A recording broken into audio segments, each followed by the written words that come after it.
The day my promotion to tax audit supervisor came through, the official document arrived in the morning. The task list landed on my desk that afternoon.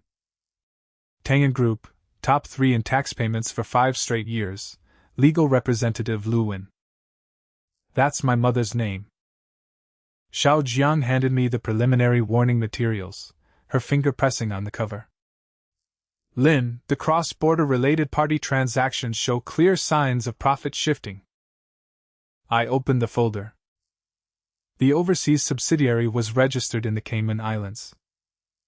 3 consecutive years of losses, growing bigger each year. But Tangen's domestic profit statements looked better every year. Every money trail drew a perfect circle right along the legal edge, then looped back to China. I closed the folder and told Xiao Jiang, "Tell the team. 8:30 tomorrow morning we leave." She hesitated. "Going straight in?" "Straight in." She asked again, "Should we give Tangen a heads up?" "No." Xiao Jiang didn't move. After a few seconds she said, "Lin, I heard that over at Tangen, General Manager Liu and you. Has nothing to do with me." She didn't push it. Nodded and left. Next morning, 8:30, 3 black official cars pulled up at Tangen Group's front entrance. I was in uniform, badge on my left chest with the Tax Audit Division stamp and my name. The security guard at the door stared at us for a solid few seconds before picking up his radio and mumbling something. The receptionist scrambled to her feet, pen slipping from her hand and rolling across the counter. She fumbled to catch it, and nearly knocked over her coffee. "Tax audit. Routine inspection."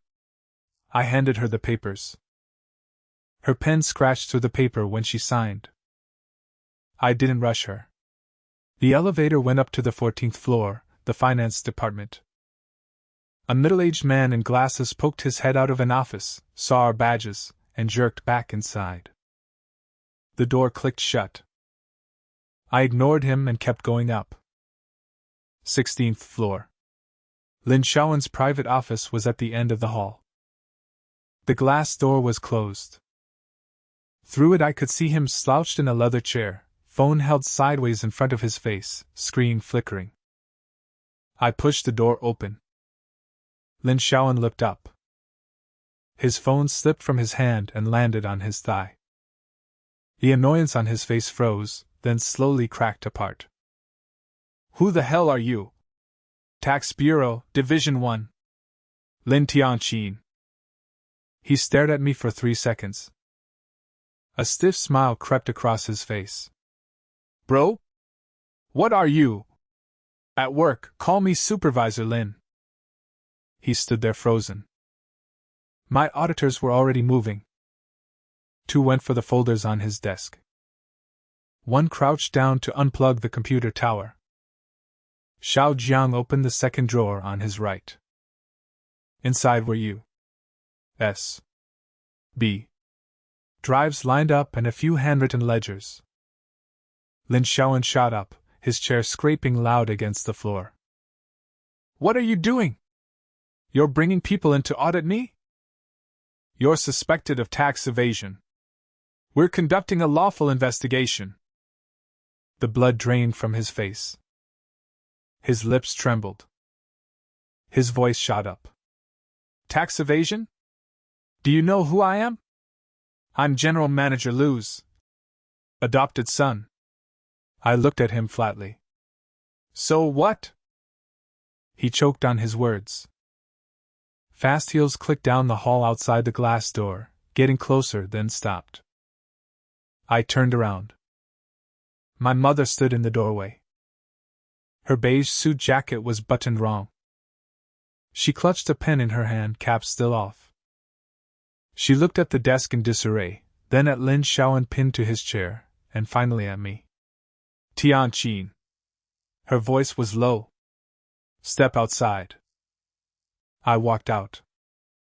She grabbed my arm and pulled me toward the corner of the hallway. I followed a couple steps, then stopped. "Mom," I said loud enough for everyone in the hall to hear, "I'm on official duty right now." Don't make this hard for me. Her grip tightened.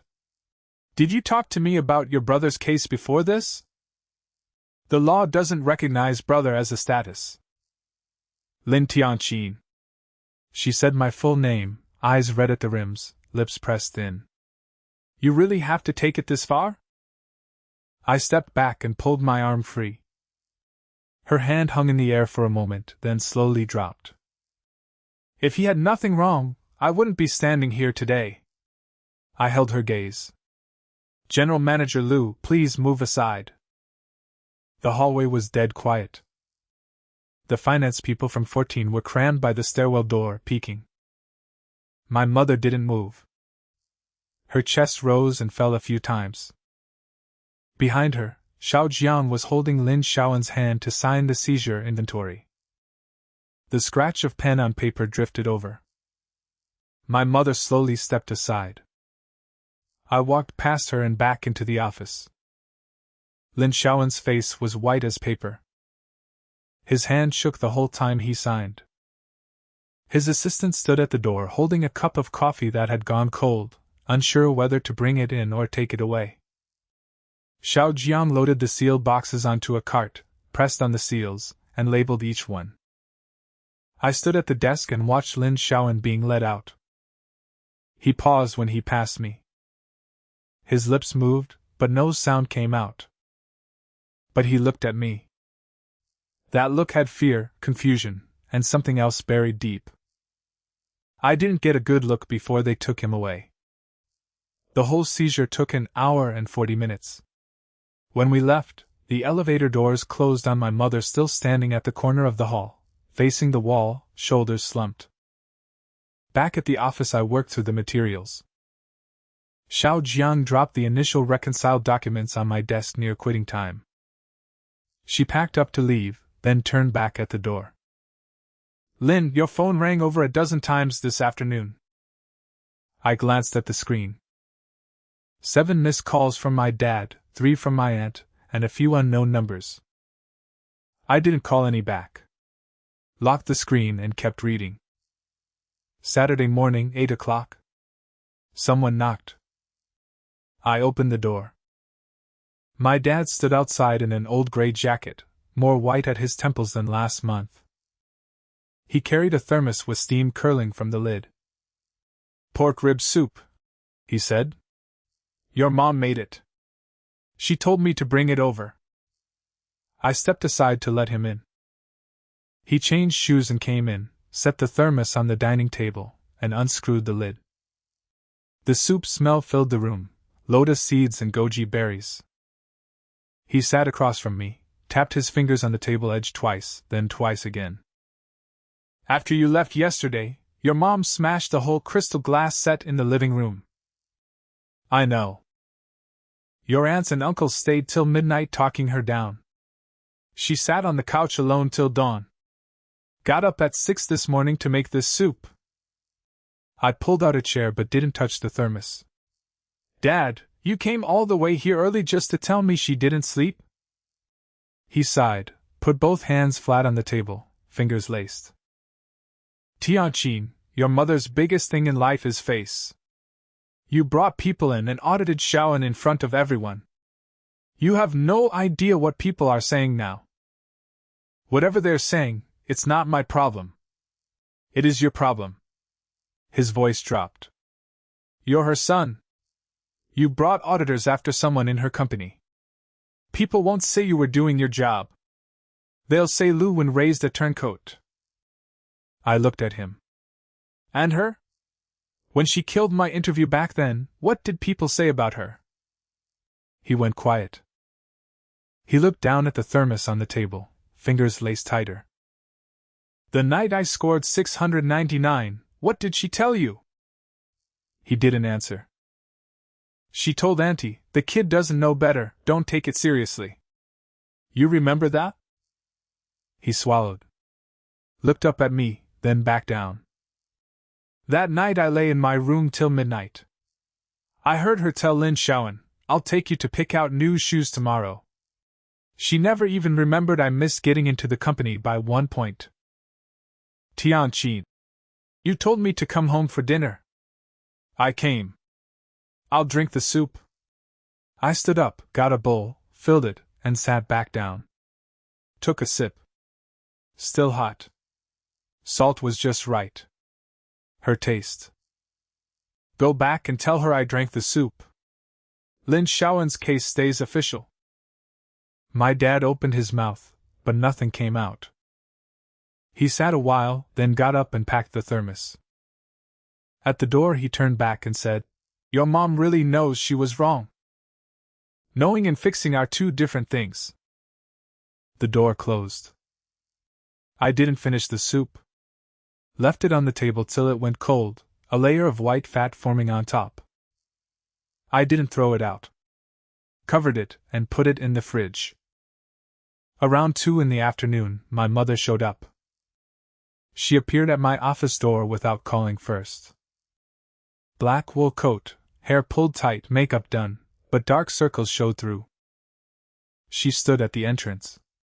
Can we talk? I closed my laptop. Sit. She sat across from me, smoothed her coat over her knees, hands on her lap. That posture I knew too well. That's how she sat in board meetings. I'm not here to talk about Lin Shaoen. She cut straight in. That's done. I watched her, waiting.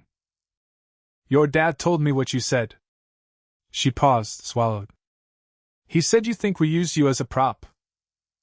Yes. Tianqin, when you were little, I'll admit I played favorites. Because Shaoen was the child of our benefactor. I was afraid people would say the Lin family mistreated an outsider, so I gave him everything first. You gave him what he was owed and what he wasn't. Everything I should have gotten, you blocked. Her lip quivered. I thought since you were my own flesh and blood, some things didn't need to be fought over. You're wrong.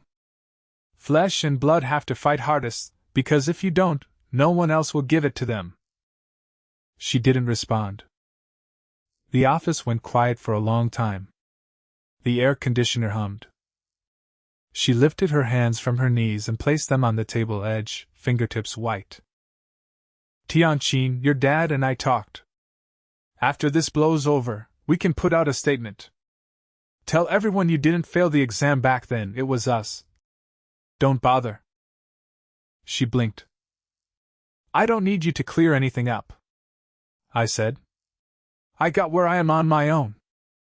Nothing to do with you. Clear it or don't, I'm still here. She was quiet for so long I thought she wasn't going to speak again. Then she said softly, Mom made a lot of mistakes before. But you're my son. That doesn't change no matter what. Blood doesn't change. But you never gave me the love. I looked at her. You know what my first thought was the night I found out I scored 699? She didn't answer. My first thought was to come home and ask if there was any way to bend the rules. I still thought you'd help me back then. She closed her eyes. Her lashes were wet, but nothing fell. Later I found out that rule was one you added yourself. After that, I never expected anything from you again. She pushed herself up from the table, coat falling forward. Tianqin, from now on Mom will. What you do from now on is your business. But I'm not dropping Lin Shaoen's case. Whatever the outcome is, that's what it'll be. I came to apologize. Those 4 words hung in the air. The office got so quiet I could hear the printer down the hall. I looked at this woman in front of me. She was thinner. Gray in her hair. Still standing straight, but her shoulders sagged. I heard you, I said. She stood there a moment, then turned and left. The door closed. I leaned back in my chair, stared at the ceiling a long time, then opened my laptop and went back to Lin Shaoen's files. Numbers filled the screen. Overseas account transaction records ran over 300 pages. On page 37 I spotted a transfer. The payee's name matched one of Lin Shaoen's maternal uncles. I circled it. Over the next few days, more documents came in. Xiao Jiang put the audit report on my desk, her finger pressing on the cover. Lin, it's worse than we estimated. I opened it. The initial profit-shifting amount of 80+ million was revised to 120 million. 5 shell companies offshore, all with Lin Xiaoan's name as legal representative. The handwriting analysis came back with red ink. Highly consistent. His signatures on the processing forms. Approval flows skipped the finance director and went straight to his mom for sign-off. Xiao Jiang added. General Manager Lu signed the summary reports. She didn't sign the attachments. She claimed she didn't know. She doesn't check attachments when she signs? They were attached, but Lu says Lin Xiaoan only gave her the summary numbers. Finance staff already confessed. Lin Xiaoan held separate closed-door meetings every month. Finance director wasn't invited. What did Lin Xiaoan say? Insists the books were done by finance. He was just a name. But the email records were on his own server. He sent 3 directives to push all losses to the offshore subsidiaries. Someone in finance backed up the emails. I closed the report. Send the materials for review. Tomorrow. Xiao Jiang got to the door and turned. Lin, someone downstairs came looking for you. Said she's your cousin? I walked to the end of the hall. My cousin Lin Meng stood at the reception room door in a plaid coat, hair down, holding a brown paper bag. She saw me coming, looked left and right, and lowered her voice. Tianqin, my mom sent me. She said you weren't answering calls. What is it? She handed me the bag. I opened it. Inside were printed WeChat chat screenshots, dozens of them. Lin Xiaoan talking with his relatives back home. Transfer records attached under each screenshot, bank transaction numbers clear. He's been sending these people 20 to 30,000 each month. Started end of last year. Lin Meng rubbed her hands together. Now that he's in trouble, they're panicking. They came to Tangin yesterday and made a scene all day, holding banners saying General Manager Lu abandoned her benefactor's child. What are they demanding? Money. Saying Lu cut off their kids' support. They want compensation. I flipped to one screenshot. It was a voice-to-text transcript. Uncle, don't worry. I'm solid at Tangin. My brother couldn't get in, but I did. General Manager Lu said the company's mine to run later. You get what you're supposed to get every month. Where did you get this? From Lin Xiaoan's computer. He had me fix it once. The WeChat folder wasn't fully deleted. I put the screenshots back in the bag. Anyone else see this? No. Mom told me to bring it straight to you. Good. Leave it with me. After Lin Meng left, I went back to my office and locked the screenshots in the file cabinet. That night my dad called again, voice heavy with exhaustion. Tianqin, Lin Xiaoan's relatives came to the house today. Cried and knelt in front of your mom. Then? She gave them 200,000 and told them to go home for now. I held the phone, silent for a few seconds. You know what those people are going to do after taking that money? Your mom was afraid they'd make trouble at her workplace. Someone's already preparing to report her. The line went quiet. Who? Lin Xiaoan's uncle and cousin on his mother's side. The ones who took the money. They'll take it and keep coming. They'll just think you're easy. Next time they'll ask for more. Tianqin, can you come back? Your mom, I'm not coming back. I said. Dad, tell Mom this. Lin Xiaoan sent them money every month. He was feeding those relatives with Tangin's profits. Now he's locked up, they're desperate. They won't bite Lin Xiaoan, they'll bite her. If she keeps paying, the hole only gets bigger. My dad was quiet a long time.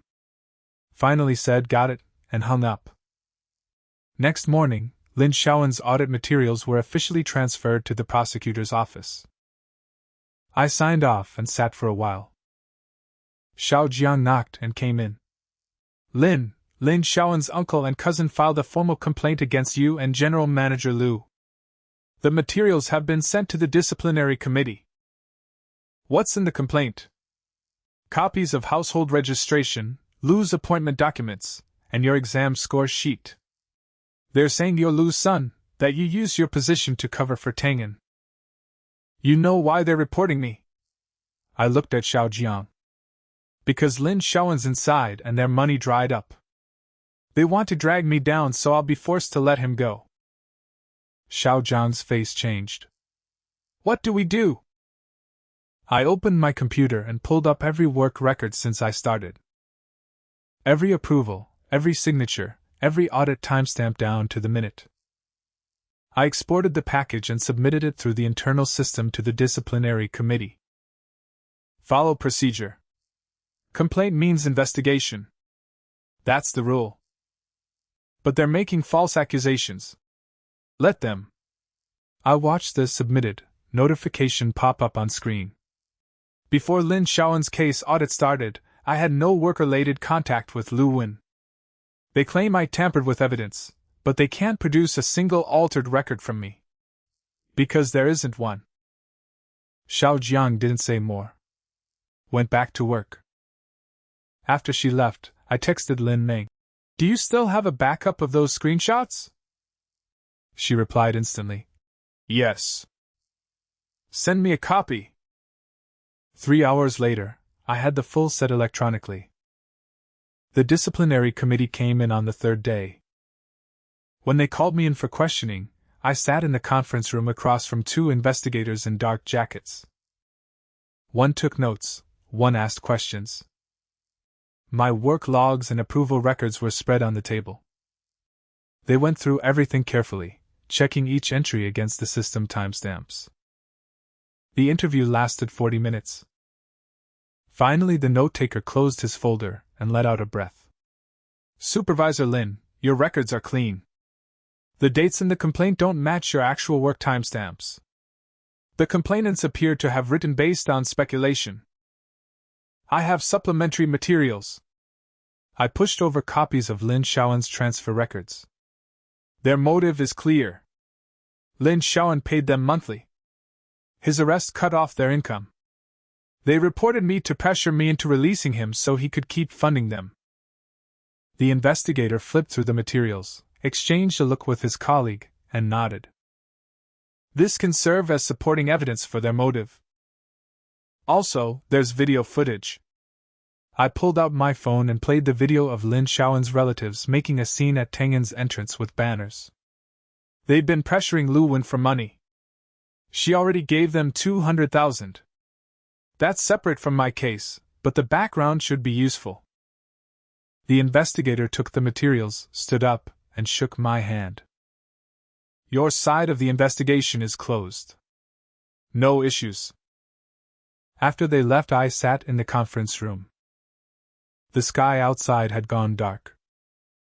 Footsteps passed in the hallway as people left for the day. I picked up my phone and texted my dad. Mom came by today. She went home. Keep an eye on her blood pressure. He replied instantly. Okay. You coming home for dinner tonight? I stared at the screen a few seconds. Can't. Got things here. Sent it and turned the phone face down on the table. 2 more weeks passed. Lin Xiaowen's uncle and cousin were taken by the police. They came to Tang'an for a 4th scene and got tackled by security. Police reviewed the surveillance and found they'd climbed into Mom's backyard the day before and tried to pry open the storage shed lock. Attempted burglary and creating a disturbance. 15 days administrative detention. After they got out, they went quiet. Lin Xiaowen's case went through the prosecutor's office. The day the indictment came down, Xiao Jiang handed me the file, voice soft. Lin, the verdict's in. I opened it. Tax evasion of 120 million. Back taxes and penalties combined came to 190 million. Given his cooperation and voluntary disclosure of some facts, the sentence was reduced. 6 years? He's not appealing? The window's still open. But his lawyer says probably not. The evidence chain is too solid. An appeal wouldn't overturn it. I closed the indictment and locked it in my drawer. That afternoon I took a half-day off and drove to the detention center. Behind the visitation glass, Lin Shaoan sat in orange uniform. He'd lost a lot of weight. A dark stubble shadowed his jaw. His hair was buzz-short, showing a few lines on his scalp. When he saw me, the corner of his mouth twitched. Hard to tell if he was about to cry or laugh. Bro. He picked up the receiver, voice a little distorted through the glass. You came to see me. The verdict came down. You got the notice. Yeah. 6 years. He let out a dry laugh. Thought it'd be 10 or more. Good cooperation got you some reduction. He looked down at his hands on the ledge. Nails cut short. A detention center wristband on one arm. Bro, can you tell me something? When did you start planning to audit me?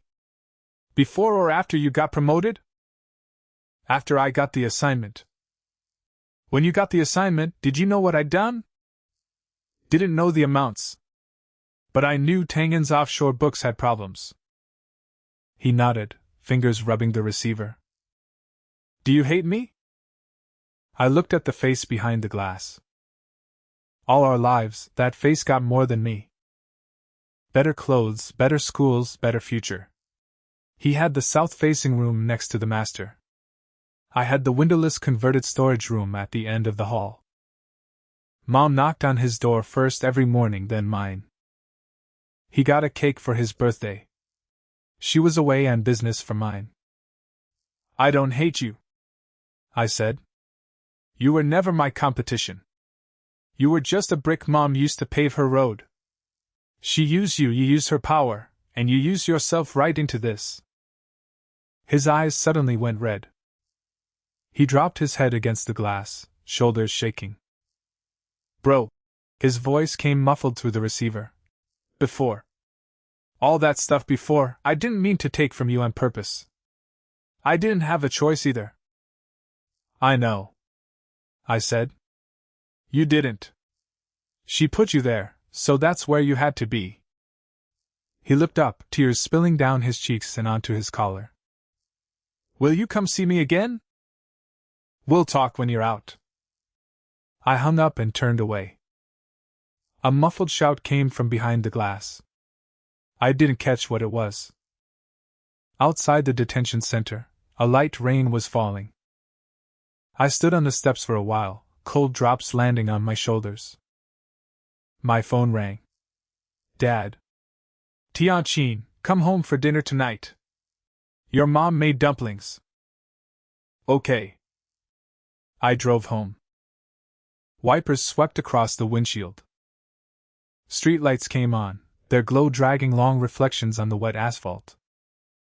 By the time I got home, the rain was heavier. I jogged to the porch and brushed the water off my shoulders. Pushed the door open. Warm yellow light spread across the floor. My mom stood by the table in her old plaid apron, holding a plate of fresh dumplings, steam rising. She saw me and smiled. Wash up. Dinner's ready. My dad was on the couch adjusting the TV, glanced back. Pork and cabbage filling today. Your mom chopped the filling for half an hour. I washed my hands and sat down. Thin wrappers, plenty of filling. Hot soup burned my tongue when I bit in. Mom sat across from me, took one herself, chewed slowly. Dad brought a small dish of vinegar and set it by my hand. Local news was on the TV, volume low.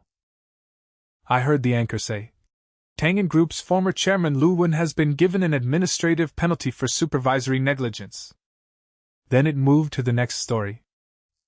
Mom's chopsticks didn't pause. Dad didn't look at me. I kept eating, the steam from the bowl blurring the faces across the table. After dinner, I helped clear the dishes.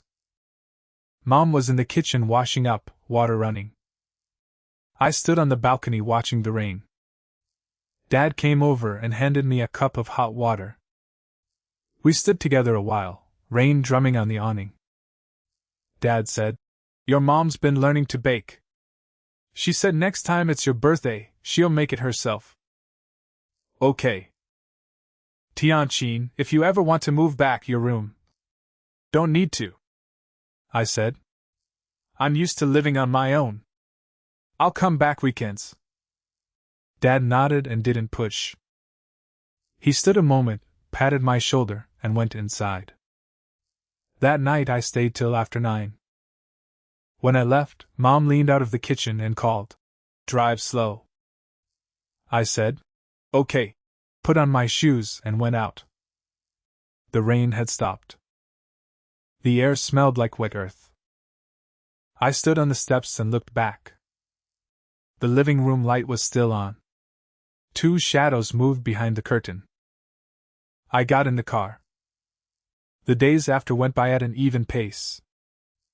Lin Shaoan served his time. Those distant relatives stopped causing trouble after they were released. My mom resigned from Tangan. Stayed home, tended plants, read books. Sometimes texted me asking if I'd come for dinner on weekends.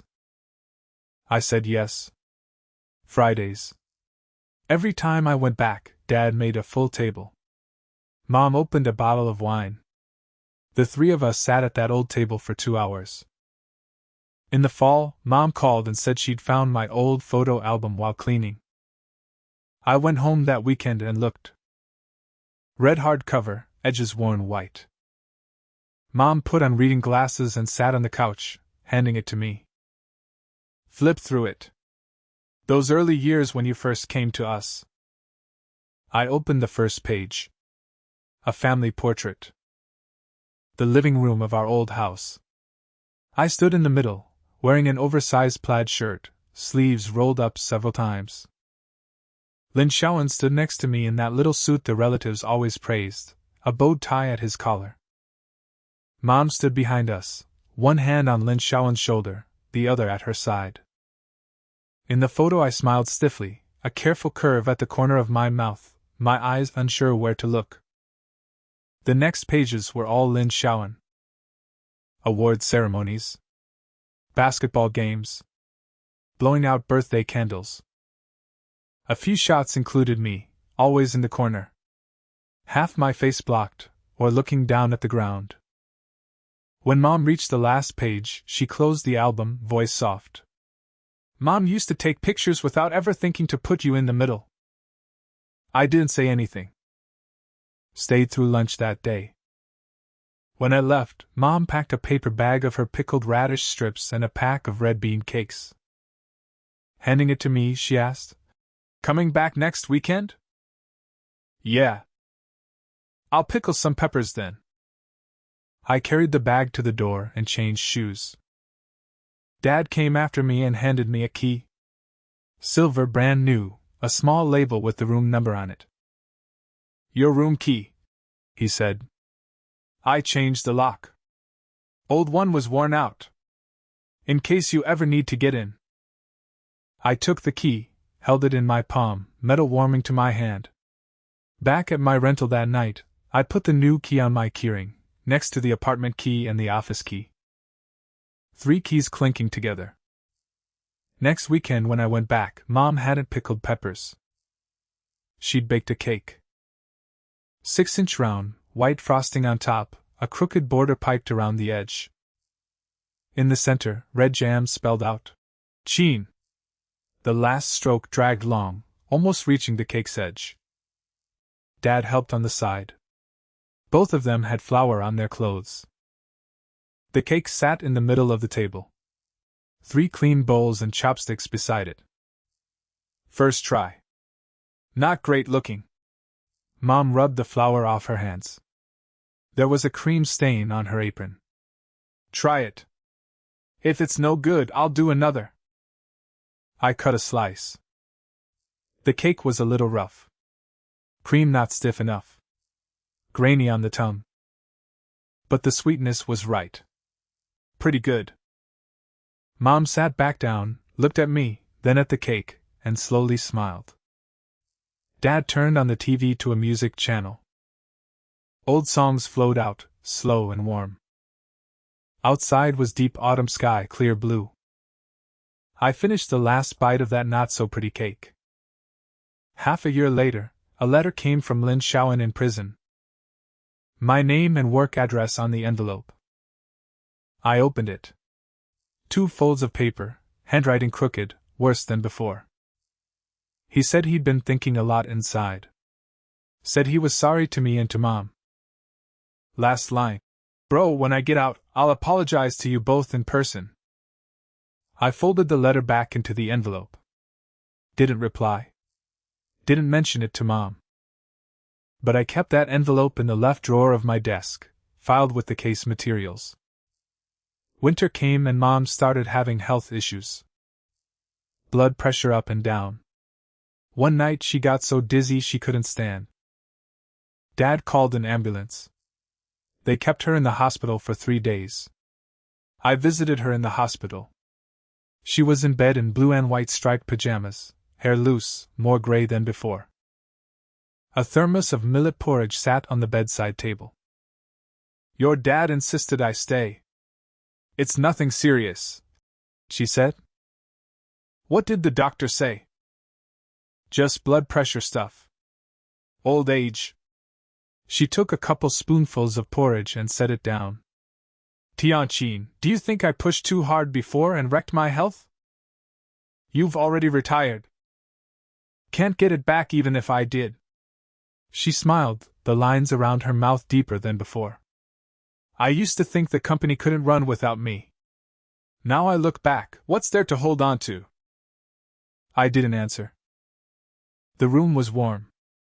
Steam fogged the window glass. The old lady in the next bed snored, long and short breaths.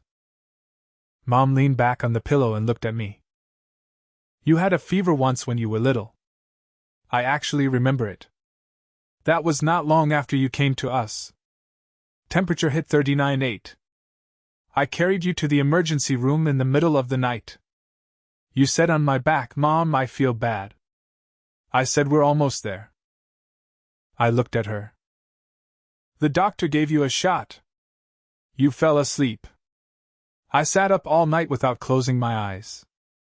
She looked away at the fogged window. Next morning Shaoan said he wanted crab rose soup dumplings. Your dad took him to get some. When you woke up, you didn't eat anything, just a couple sips of plain porridge. It wasn't till noon that I realized you hadn't eaten either. I forgot that a long time ago. You remembered Shaoan's new shoes.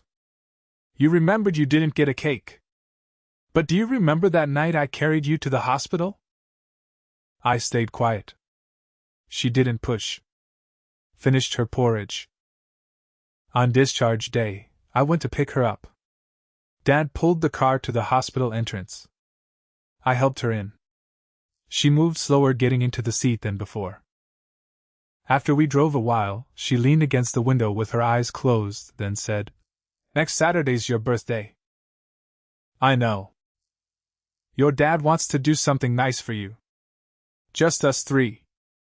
No outside. Fine. That night back in my place, I sat on the couch for a long time. Half a glass of cold water on the coffee table. Curtains open. Streetlights outside cast tree shadows on the ceiling, swaying.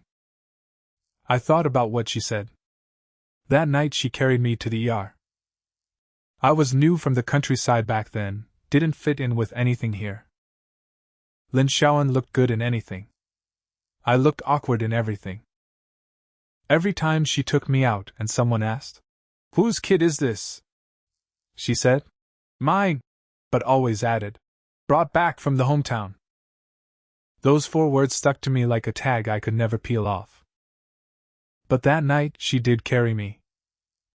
A 10-year-old isn't light. She carried me all the way into the ER in her high heels. On her back I smelled her shampoo, not her usual perfume. Later, after the shot, I half woke and saw her sitting on a plastic chair nearby, her coat draped over me, just in her thin sweater, arms wrapped around herself. I always remembered that scene. I just didn't want to admit it.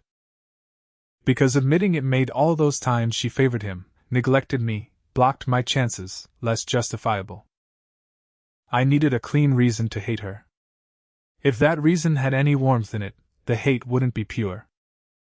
So I kept pushing that night out of my memory. Like she pushed me to the corner of those family photos. But I was still that feverish kid on her back. And she was still the mother who ran into the ER carrying me.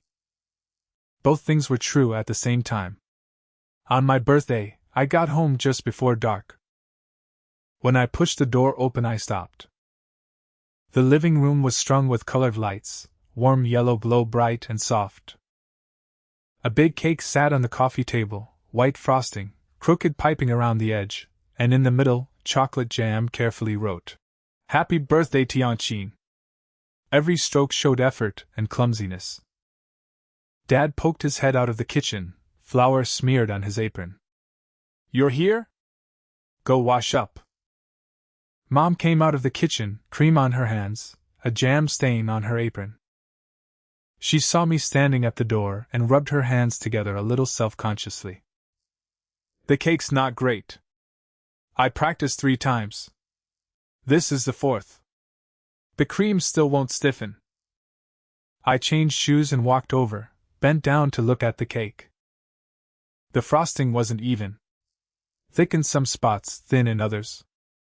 The piping bag had clearly wobbled, shapes crooked. But the letters in the middle were pressed hard. Chocolate jam seeped into the cream, edges slightly melted. "I baked the cake base 4 times before it worked." She stood beside me, wiping her hands on her apron over and over. "The first few either collapsed or burned. Your dad ate 3 failures and said he'd quit if I made another." Dad laughed from behind. "Those 3 cakes added up to 8 inches. I ate them over 2 days." I crouched down and looked at the side. One spot where the cream didn't cover showed the cake underneath, golden brown, a faint sweet smell. Mom handed me a cake knife, still with cream smears from not being fully cleaned. "Cut it," she said. I cut a slice and took a bite. The cake was soft and spongy. Cream not stiff enough, but the sweetness was right. A thin layer of red bean paste inside. I chewed and swallowed, saw them standing there watching me, faces tense like students waiting for their grade. "Good," I said. Mom's mouth slowly curved up, then stopped halfway, and she bent down to clean spilled sugar off the table. Dad turned on the music. Same old song channel. A slow tune came through the speakers. I carried my cake to the couch. Mom sat next to me. Dad sat across. TV was on, but nobody watched. Just music and occasional dish sounds. I ate the cake slowly, finished it, scraped the remaining cream off the plate with my finger. "Really good," I said again. Mom didn't answer. Just reached over and patted the back of my hand where it rested on my knee. Her palm was warm from baking, rough and dry. 2 pats, then she pulled back. I looked down at the spot she patted and said nothing. That night I stayed till after 9. Mom followed me to the door and handed me an insulated bag with cut pieces of cake inside. "For breakfast tomorrow. I put them in a container. Don't crush it." I took it and said, "Okay." Dad stood behind her and waved. I stepped off the porch and looked back. Under the porch light, Mom stood in her plaid apron, Dad half a step behind her. They stood side by side, shadows stretching long across the concrete. Mom raised her hand once. Not a wave. Just lifted it. I turned and got in the car. In the rearview mirror I saw her still standing there, apron puffing slightly in the night breeze. I ate that cake over 3 days. A slice each morning with coffee. By the third day the cream had slumped a little, but the cake was still soft. I sat at my kitchen table and finished the last piece. Washed the container and set it on the drying rack. It was just a plastic box with a small piece of tape on the lid. Mom had written "Gene" on it in ballpoint pen, the strokes crooked. I never peeled that tape off. I kept coming back for weekends. Sometimes Friday nights, sometimes Saturday afternoons. Mom worked in the kitchen. Dad helped on the side. I sat in the living room and occasionally brought dishes to the table. We talked more than before, but never got loud about it. Sometimes we touched on the past, brief mentions, then moved on. No one wanted to dig deep. Some places hurt too much to go near. We all knew it, so we took the long way around. I'd sometimes open the left drawer of my desk and glance in.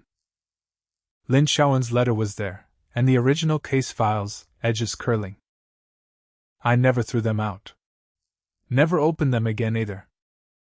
They just sat there, like a punctuation mark after a finished sentence. What needed to turn had turned. Second spring, I transferred positions. From frontline audit to general management. No more field work. Lighter schedule. More weekend dinners at home. One afternoon, Mom was watering plants on the balcony. I sat in the living room peeling oranges. Dad was making soup in the kitchen. Sunlight came through the window and fell on the coffee table. Orange peel scent hung faint in the air. Mom finished watering and came in, dirt on her hands. She sat down next to me on the couch and looked at her soil-stained nails. "Tianqi," she said. "When Shaoen gets out, do you think we could?" "We'll see when it happens," I said. She nodded and let it drop. I split the peeled orange in half and gave her one. She took it and popped a segment in her mouth. Sunlight hit the side of her face. Gray hair bright in the light. But her mouth was curved upward.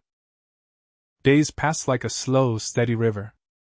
Some rocks stayed at the bottom, invisible on the surface, but you could feel them when the water flowed over. Still, the water kept moving. Kept going forward. I never moved back home. But I went back every week. Summer came early that year. Temperatures hit 30 degrees by late May. I wore short-sleeved shirts to work. Stopped at the convenience store downstairs for a bottle of cold water, took a sip, then remembered it was Friday and I was supposed to go home for dinner. I'd been going back every Friday since last month. Mom never asked why. Dad didn't either. But they made Friday dinners more and more elaborate. Sometimes the smell hit me before I even reached the door. That night I got home and Dad was putting a braised fish on the table. Mom leaned out of the kitchen and looked at me. "You're back? Wash up. Food's almost ready." She was wearing a new apron, floral print, one I hadn't seen before. Dad said, "She bought that a couple days ago. Said the old one needed replacing." She ignored him and went back to get the soup. Halfway through dinner, Mom put down her chopsticks. Looked at me, then at Dad. That look I knew. She had something important to say. "Tianqi," she started. "I got a call from Shaoen this afternoon." My chopsticks paused, then kept moving. "He called your phone?" "Prison approved a family call. He put my number down." Mom looked at the rim of her bowl. "He said he's been doing well inside.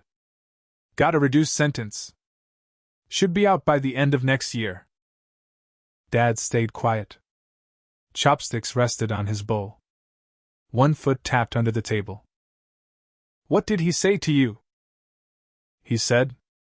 She paused. "He said when he gets out, he wants to see you. But he's afraid you won't want to see him." I finished chewing and put my chopsticks down. The table went quiet for a few seconds. Air conditioner hummed. "We'll see when it happens," I said. Mom nodded and didn't push. She picked up her chopsticks and put a piece of fish in my bowl. Eat. Your dad went to the market specially to pick this out. The rest of the meal was a bit quieter than usual, but not strained. Dad turned the TV on. Local news, low volume. The screen flickered. I glanced at it occasionally but didn't pay attention.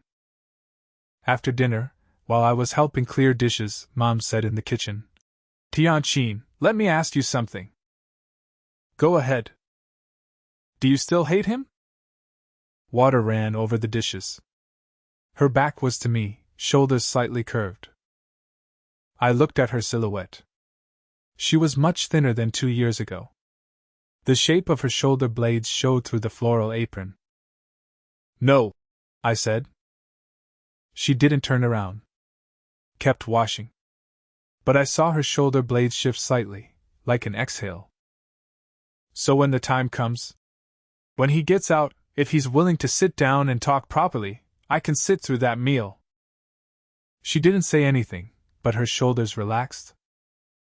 She rinsed the last bowl, set it on the drying rack, turned around, and shook water off her hands. A small smile. That night when I left, Mom handed me a bag of cherries at the door. Bright red, still with water droplets on the stems. A coworker gave them to me. Wash them. Take them home. I took the bag. The cherries clicked softly together. Thanks. Drive slow. I went down the steps. At the car I looked back. She was still at the door, floral apron on, porch light over her, shadows slanted across the steps. I raised my hand. She raised hers back. When I drove out of the neighborhood, I rolled the window down a crack. Warm night air came in. Streetlights passed one by one. The cherry bag sat on the passenger seat, red and bright in the passing light. I thought about those hands Mom turned around in the kitchen. Rougher than before. Nails cut short. Back when she ran the company, she got a manicure every month. Nails always shiny and polished. After she quit, no more polish. Her hands got dry. But she looked better with flour and grease stains on her apron than she ever did in a boardroom with painted nails. I parked at my building, carried the cherries upstairs. Inside, I turned on the light, changed shoes, poured the cherries into a glass bowl, and rinsed them twice under the tap. I popped one in my mouth. Sweet. Firm flesh. I leaned on the kitchen counter and ate the whole bowl. Pits piled up in a small heap. Across the way, a few windows were lit. Distant TV sounds from someone's apartment. I swept the pits into the trash, washed the bowl, and turned off the kitchen light. In the fall, Lin Shaoen's sentence reduction was approved. Mom called to tell me. Her voice had something in it I couldn't place. Relief, maybe something else. He got 1 year and 10 months off. Should be out around next fall. He said he got a job in the prison. Printing workshop. Prints textbooks. Says it keeps him busy. That's good. Mom was quiet a moment, then laughed. Your dad said when he gets out, we'll cook him a welcome home meal. Should we do it? You decide. Will you come? I held the phone. Her breathing came through faintly. Outside the window the sky was dark. Someone was walking a dog downstairs, leash dragging on the ground with a soft scrape. Yeah, I said. Time moved fast after that. Fall ended. Winter came and went. During New Year's I stayed 2 nights, sleeping in the room with the new lock. Mom had cleaned it well. Fresh sheets. Pillowcase smelled like laundry detergent. A small lamp on the nightstand, off-white shade, warm light. New Year's Eve we had dumplings. Dad opened a bottle of wine, poured half a glass for each of us.